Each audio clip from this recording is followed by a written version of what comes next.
In Louisville, Kentucky, tucked away on the edge of the Highlands, you'll find Cave Hill Cemetery. The city acquired the land in 1836 for the railroad, but when the railroad literally went in a different direction, the land became home to the Picturesque Sanitarium until 1936. The sanitarium was torn down, and the property was officially chartered as Cave Hill Cemetery by the Kentucky General Assembly. The cemetery is named for a cave on a hill overlooking the property. Thousands of people are buried in Cave Hill Cemetery, and most of them have big ornate headstones placed there by their loved ones. Sadly, there are also 2 mass graves in the old burial ground where children were buried in the 19th century when typhoid pneumonia ravaged Louisville. In the old burial ground, you'll find the resting place of many notable people. Some of them are Colonel Harlan Sanders, who created Kentucky Fried Chicken, and, most notable, boxing icon Muhammad Ali. It's hard to top Muhammad Ali, but the most notorious person buried at Cave Hill Cemetery is interred at Grave 6, Range 42, Section M. That man is Simon Kracht. During the Civil War, Simon was a nurse in the Union Army, where it's believed he became fascinated with death. After the war, he became a city watchman and later a janitor at the University of Louisville Medical School. It's not known where Simon was recruited by professors or if he did it willingly.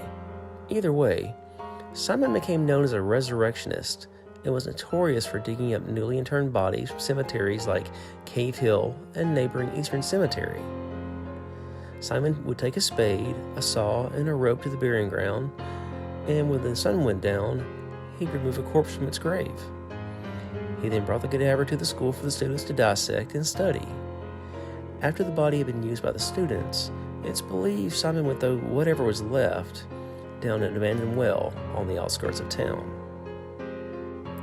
One night in 1872, Simon found himself in a pinch. Late one night after a score, Simon and a student were spotted unloading 4 cadavers from the back of a wagon at the University of Louisville. He was arrested and promptly taken to the Jefferson County Jail, but he was later released. Though Simon was respected by those at school, it's believed he suffered from a loveless marriage that drove him to bouts of depression. After a terrible argument with his wife on November 13, 1875, Simon ate a large meal and then consumed 25 grams of morphine. Simon realized he'd messed up, and he sought out a doctor at the school.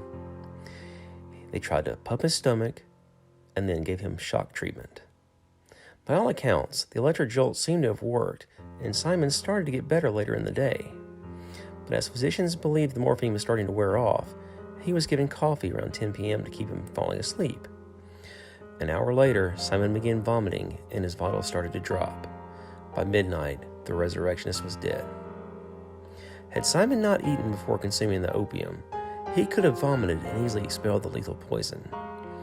But with a stomach full of food, his body quickly absorbed the drug, and it pretty much doomed him, no matter what the doctors did. If you'd like more info on some of the creepy tales around Louisville, please check out our book, Southern Ghost Stories Louisville. Also, be sure to like the video and subscribe to our YouTube account.